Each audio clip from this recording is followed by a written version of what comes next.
ئازان سڵاو خۆشحاڵین لە بەرنمەیەکی تری ڕاڤا بە دیدارتان شا دەبین. تەوەری بەرنمەی ڕاڤا دۆخی سیاسی عێراق بەرەوکوێ گفتوگۆی دۆخی سیاسی عێراقەکەین بە میوانداری زۆر بەڕێز کاک سەردەشت محەممەد چاودێری سیاسی. کاک سەردەشت خۆشحاڵین و بەخێر بێت. زۆر سپاس کاک سەربەست. کاک سەردەشت ئەوەی کە بینیمان لە ڕۆژانی ڕابردوو مشتومڕی سیاسی لە عێراق و گەرمبوونی دۆخەکە دابشبوونی هێز و لایەنە سیاسەکان بەسەر دوو جەمسەرە و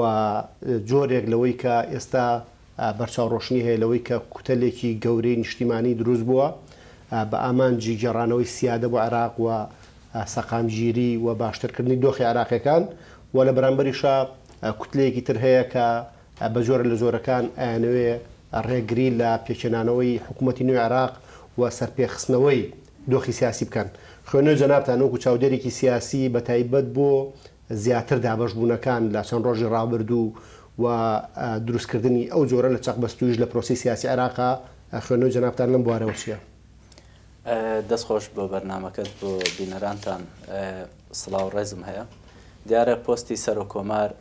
پۆستێکە کە لە ڕووی ئیداری و بەرزترین مەنسەبە بەپێی دەستور یاخود بەپێی مادەی 67 دەستوری عێراقی بەرزترین مەنسەبی ئیداریە لە عێراقدا. ئەبێ پرسیاری ئەوە بکەین لە خەڵک لە خۆمان ئایا 18 ساڵە ئەم پۆستە لای چێوە چۆن بەکارهێنراوە چۆن پارێزگاری لە مادە دەستوریەکان کردووە و ئێستا ئامانج چییە لەوەی کە ئەم پۆستە گۆڕانکاری تێدا بکرێ و پۆستەکانی تری حکوومەتی عێراقی گۆڕانکاری تیا بکرێ بە سەرۆگۆزیرانی شەوانێ. دیارە ئەغلەبیەی کورسیەکانەوەی کە لە عێراق هەیە زۆرترینی ئەو هاوپەیمانێتی کە زۆرترین کورسیان هەیە ئەیانەوێ ئامانجیانەوەی کە ئەو گۆڕانکاریە جوزئیە بکەن لە عێراقا کە عێراقێک مێژوویەکی خوێناوی یاخود مێژوویەکی ناشرینی هەیە و لە 18 ساڵی ڕابردووە ناشرینتر بووە بەوەی کە بینیمانەوە لە 18 ساڵی ڕابردووە بەرجەستە بووە یاخود لە مسکراوە لەلایەن عێراقیەکانە و لە دیدگای ئەوانەوە ناشرینترین دەوڵەتداری پیشاندراوە لە عێراقا. ئێستا ئەبێ عێراق بکەوێتە ڕێچکەیەکی تر و عێراق بگۆڕدرێ بە ئامانجێکی تر بۆ ئامانجێکی باشتر. دیارە هەڵبژاردن بۆچی ئەکرێ؟ هەڵبژاردن بۆ ئەکرێ چێ براوێ چێ زۆرترین کورسی بەدەست بێنێ بەپێی ئەو فەزا دیموکراسیە بتوانێت حکومت پێک بهێنێ بتوانێت بەپێی کورسەکانی لە پەرلەمان نوێنەرایەتی گەلی خۆی بکە. بەڵام خەڵکێک هەیە حزبێک هەیە باسی ئەوە ئەکەن کە نابێ قیاسی کورسی زۆرینە بکرێت. بەڕاستی ئەمە مانای وایە تۆ حساب بۆ هەڵبژاردن ناکەی، مانای وایە تۆ هیچ هەڵبژاردن هیچ بەهایەکی نییە لای تۆ. دیارە ئەو حزب و هێز و لایەنە سیاسیانەی کە لە ماوەی ڕابردوو بۆیان چۆتە سەر کە کورسیان زۆر نەبووە لە هەرێمی کوردستان یاخود لە عێراق کورسیان زۆر نەبووە، هەمیشەش داوای پۆستە وزارەکان و پۆستی سەر و کۆمار و زۆرینەی کورسەکانی حکوومەتی عێراقیان کردو و هیچ ئەدا و هیچ کارێکی باشیان لە عێراق نەکردووە. لە ڕاستیە لە 18 ساڵی ڕابردوو بینیومانە پۆستی سەر و کۆمار لای چێ بووە و ئایا ئەم پۆستی سەر و کۆمارە چه پارێزگاریەکی لە چیانەکانی هەرێمی کوردستان کردووە، چ پارێزگارێکی لە ئیتنیک و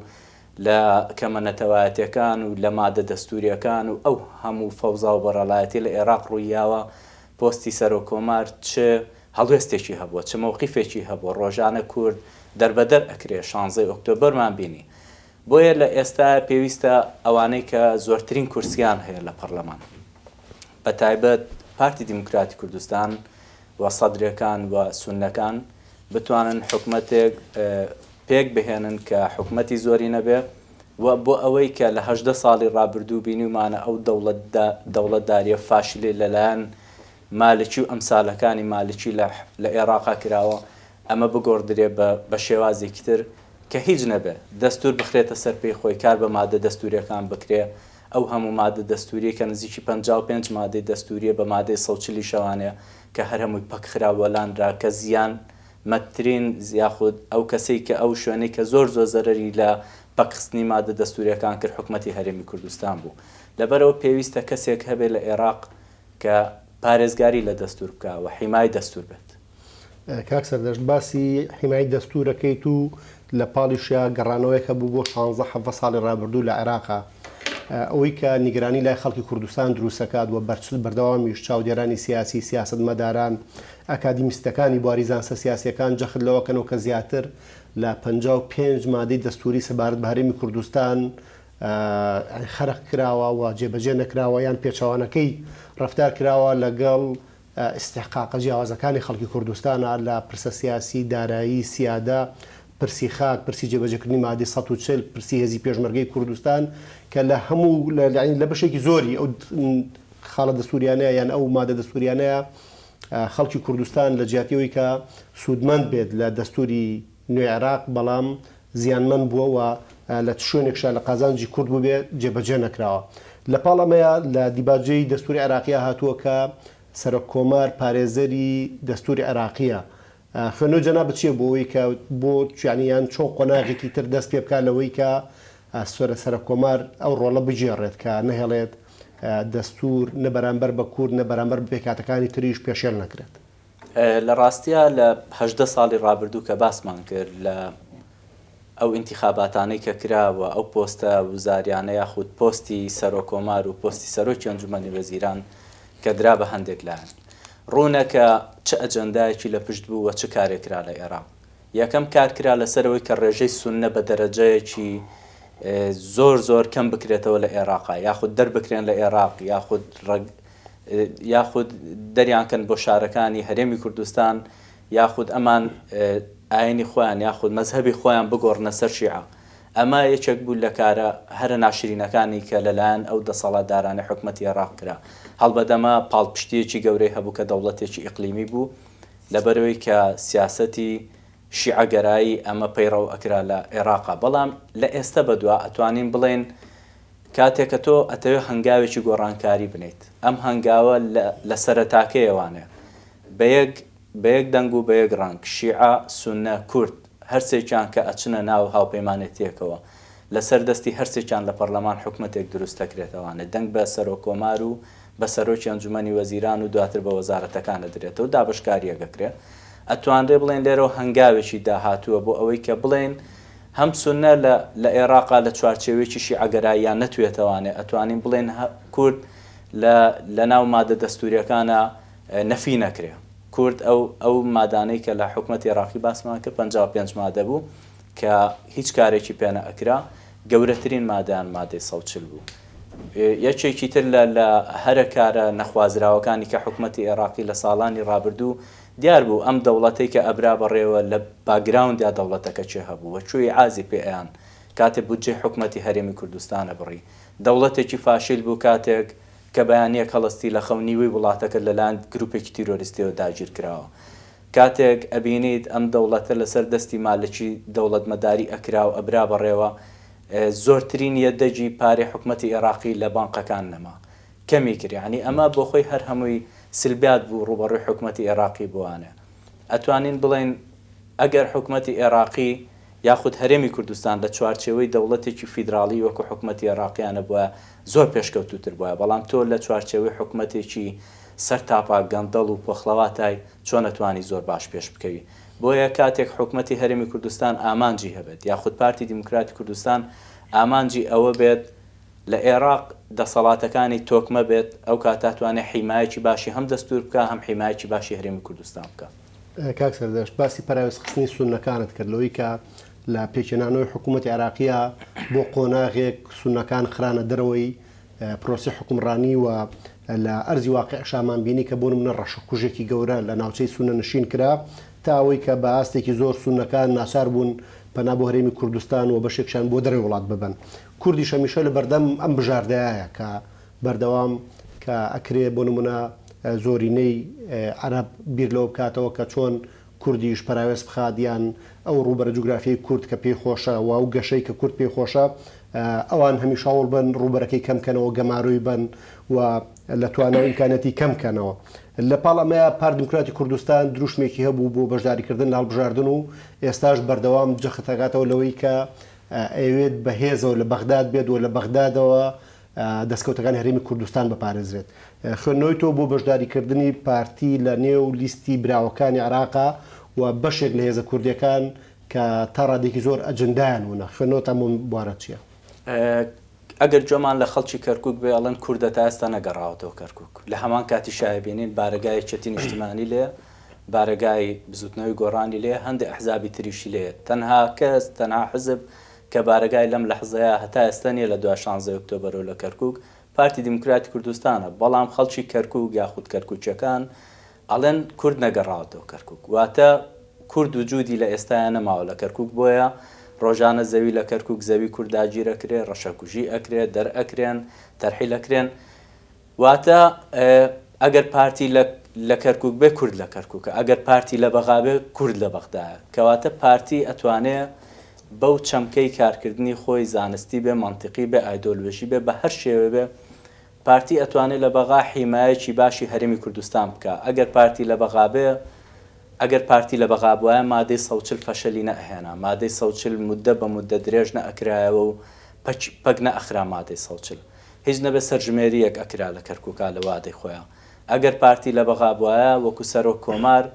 بودجەی هەرێمی کوردستان نەئەبڕا ئەگەر پارتی لە بەغا بووایە حیمایەکی باشی دەستور ئەکرا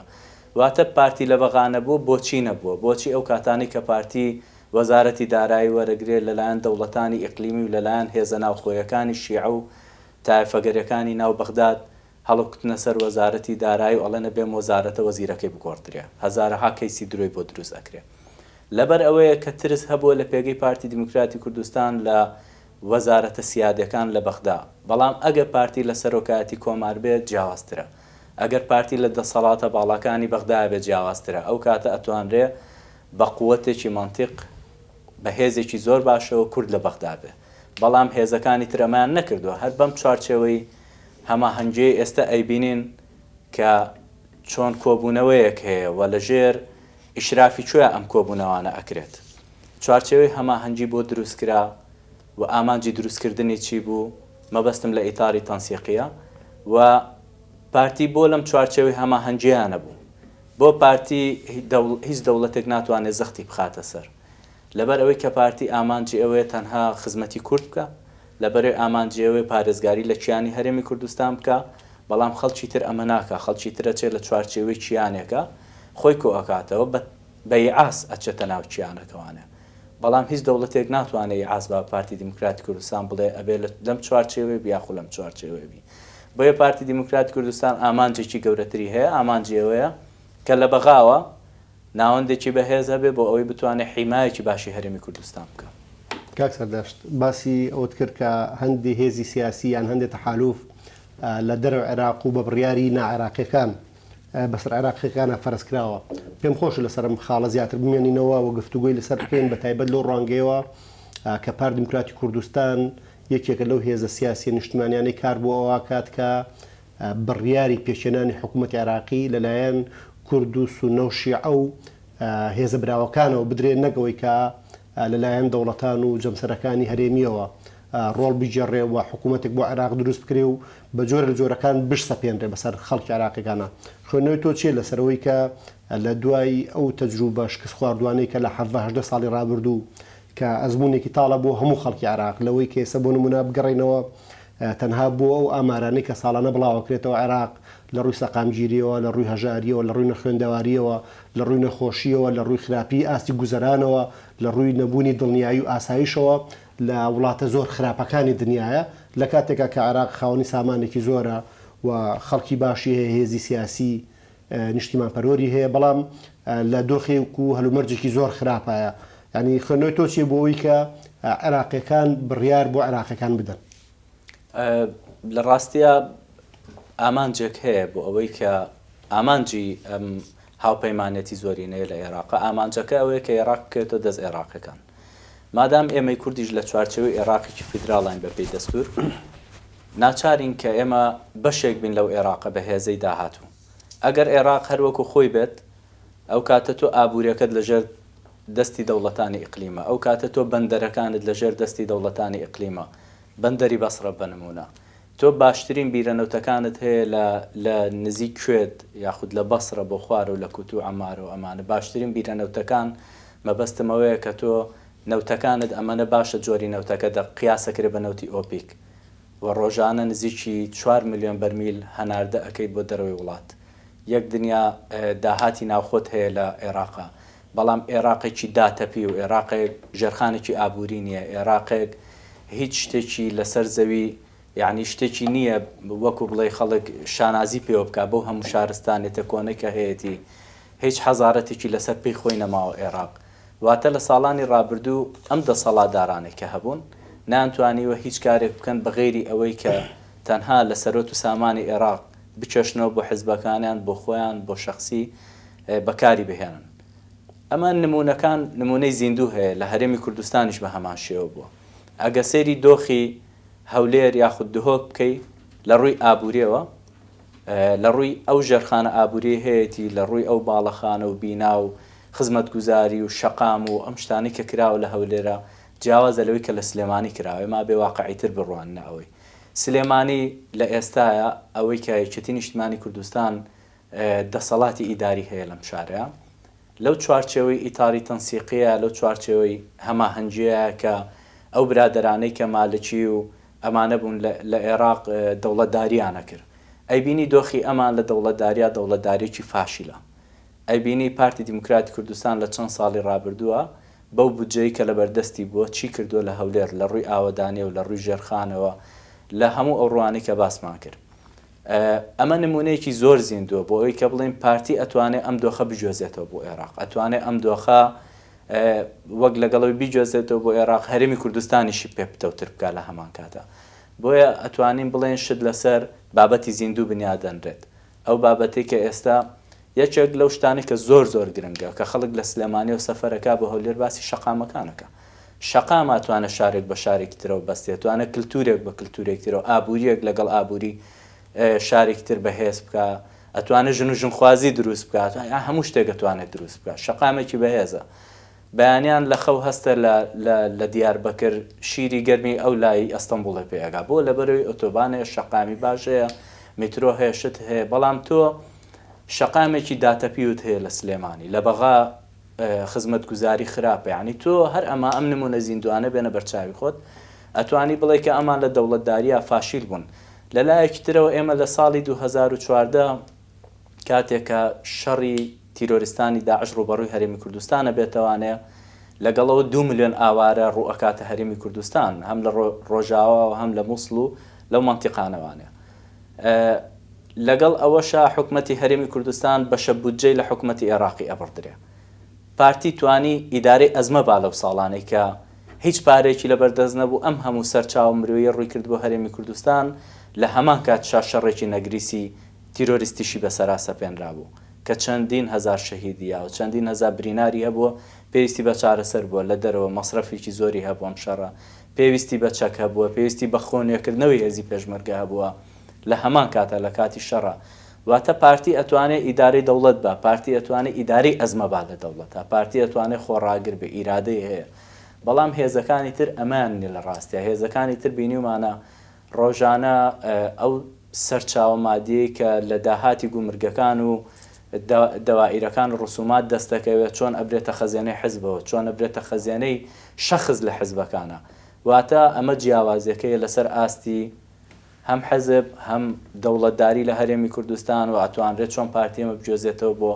حکومەتی عێراقی، ئەتوانێت چۆن زەخت لە هاوپەیمانەکانی کە لەگە شەقامی عێراقیات چۆن دەوڵەتداری بکەن لە عێراقا، کە بەڕاستی ئێستا شەقامی عێراقیش لە ڕابردوش بینیومانە لە خۆپیشاندانەکان لەگەڵ ئەم جۆرە لە سیاسەتکردن کە خزمەتگوزاری بکرێت بۆ شەقامی عێراقی و ئەوانن کە ڕۆژانە سەفەرەکەن لە هەولێر و لە خوارە لە خواری بەغا لە خواری عێراقەوانە لە ناوەند و خواری و عێراق و سەفەرەکەن و بە سیاحەت یەنە هەولێر یەنە دهۆک و یەنە سلێمانیش، ئەوانن کە ئەبینن چێ دەوڵەتدارێکی باشی کردووە، ئەوان کە ئەبینن شوێنە گەشتارەکان چۆن بژاوەتەوانە، چۆن خزمەتگوزاریەکەیە، ئوتێل و مۆتێلەکان لە چ کوواڵەتیەکان حکومەت چۆن کۆنتترۆلی کردوون. واتە دەوڵەتداری یعنی شتێک نییە ئەو خەڵکە بە ڕۆژێک و دوو ڕۆژ بڕیاری لێدابێ بڵێ ئەم حیزبە باشە خودم حیزبە باشە. پارتی دیموکراتی کوردستان نمونەیەکی زۆر جوانی لە دەوڵەتداری پێشکەش کردو لە ساڵانی ڕابردوو. پێچەوانەکانیشیان بەعکسەوە دەوڵەتدارێکی ناشرینیان کردووە. کاک سەردەر سەربارەوەی کە لەم بەشەی گفتوگۆکەیە باسیەوەت کرد کە پارتی سیاسەتێکی نیشتیمانیانەی هەیە و ئەوێت ئەم سیاستە نیشتیمانیانەی کە لە هەولێر و دووەکپەرەی پیاوە بۆ سلێمان و کەرکووکی بهێنێت و لەسەر ئاستی عێراقا ڕۆڵێکی باشتر بژێڕێ و عێراق بەرە ئەوە ببات کە وەکو حکوومەت وەکو دەوڵەت وەکو سامانی سروشتی وەکو هێزی دارایی و مرۆیی لە خزمەتی عێراقیەکان نابێ. بەڵام لە پاڵ ئەو سیاستە نیشتیمانیە یەکێتی هەمیشە ملبادانێکی پارتی هەیە لەوەی کە پارتی بهێنێتەوە بۆ ناو گەمەی پۆست و هەندێ ئیمتیازاتی حیزبی بە تایبەتی لەسەر پرسی سەر کۆمار ئەوان زۆر جەختەکەنەوە سەرباریەوەی کە بۆ نمونە یەکێتی لەگەڵ پارتیا چوونەتە هەڵبژاردنێکەوە کە پارتی بە سیویە بۆیت کورسیەوە نزیکی ئەو نۆنیوکی یەکێتی ژماری کورسی هەیە. ینی وا لە سەرنجامی شەهر هێزێکی سیاسی کاچێت هەڵبژاردنەوە بۆ چێت هەڵبژاردنەوە کە زۆرترین کورسی پەرلەمانی بهێنێ بۆچی زۆرترین کورسی بهێنێت. ینی ئەم حملە ئەعلامی کە ئێستا یەکێتی و بەشێ لە هێزەکان کە دژ بە پارتی نەیکەنە سەر پارتی لەسەرەوەی کە پارتی زۆر خۆی بەستۆ بە پۆستی سەر کۆمار و یان بەسەر پۆستەکانەوە و زۆر جار پارتی تۆمەتبارەکەن بە ململانی حیزبی بە ململانی ناوچەگەری لە کاتێکا بۆ نمونە ئێمە زانینەوەی کە جەنابەت باست کردە و سیاسەتە نیشتیمانیە سەرکەوتووی کە پارتی گرتوێتێ بەر خوێندنەوەی تۆ چییە بۆ فشارە میدیایی کەیچێتی بیکات لە کاتێکا بۆ نمونە یەکێتی هێزی دووەمە بە جیاوازێکی زۆر لەگەڵ پارتیا هێزی دووەمە نەگەوەی کە بۆ نمونە بڵین منافسێکی سەرسەختە و بە جیاوازێکی کەم لەگەڵ پارتیا دووەم بێ بۆ جیاوازە زۆرەوە بەڵام یەکێتێمیشەوە خۆی پیشانەیەکە پۆسی سەر کۆمار مڵچیەوە تاپۆی ئەوە تاپۆڕەشەکە لای ئەوانە و ئەمە شتێکە بۆ تا ئێستحقاقێکی یەکێتی نیشتیمانی و ئەگەر یەکێتی نیشتیمانی کوردستان 5 کورسی پەرلەمانی عێراقیش بهێنێت ئەو هەر خۆی بە خاوەنی پۆستی سەر کۆمارە بینێت وا بینێت کە بێ و پۆستە هەر بۆ ئەوان بێ. خوێندنەوەی تۆ بۆ ئەم خۆگرێدانەوە بەم گەمە لۆکاڵیەت چییە؟ بۆ حزبێکی سۆشیال دیموکرات عیبە ئیمانی بە دیموکراسی نەبێ ئیمانی بە هەڵبژاردن نەبێ و هەمیشە ئیدعای ئەوە بکە کورسی پێوەەر نییە بۆ ئەوەی کە تۆ دەسەڵاتت هەبێ بە سەلماندووشیانە لەم دوو دێگەڵەوە سەلماندویانە چەند هەڵبژاردنە کورسیەکی زۆر باش ناهێن و دەوڵەتیشیان بردۆ بەڕێوە یاخود بڵێن حکومڕانیە منتیقیان بردۆ بەڕێوە هەم بە هێز هەم بە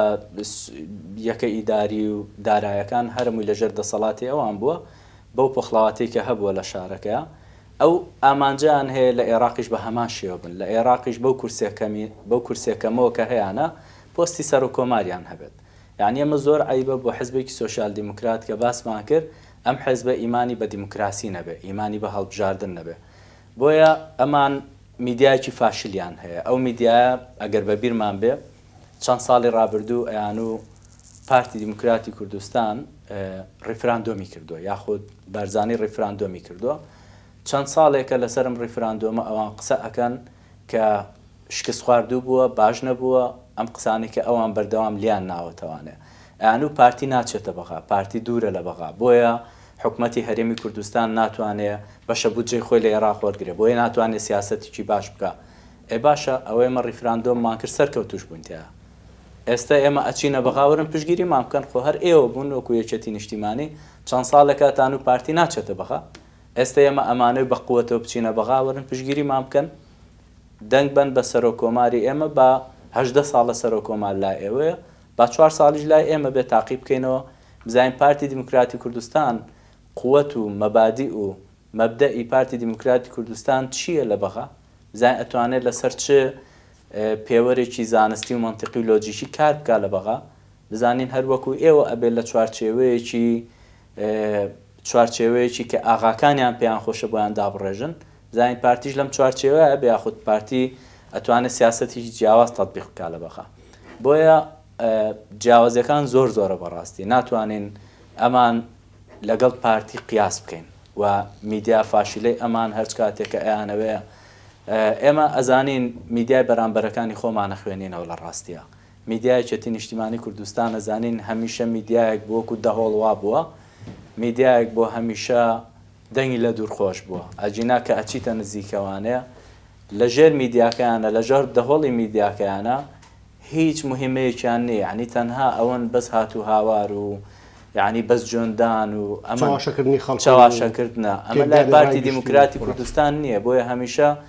هەموو دۆستەکانی پارتی گلەی ئەویانە بوو بۆ پارتی میدیایەکی باشی نییە نەخێر پارتی میدیای باشی هەیە بەس پارتی ناوێ میدیایەکی ئاژاوەجێڕی هەبێ لە ڕاستیە پارتی ناوێ میدیایەکی چاواشەکاری هەبێ لە ڕاستیە هەمیشە پارتی ویستێتی هەم میدیاکەی هەم حزبەکەی ئابوورەکەی ئەو پارێزگایانەی کە پارتی توانیوێتی ئیداری بدا هەرمووی لە خزمەتی خەڵکا بێ، لە خزمەتی دۆزی نەتەوەیە بێت بەڕاستی.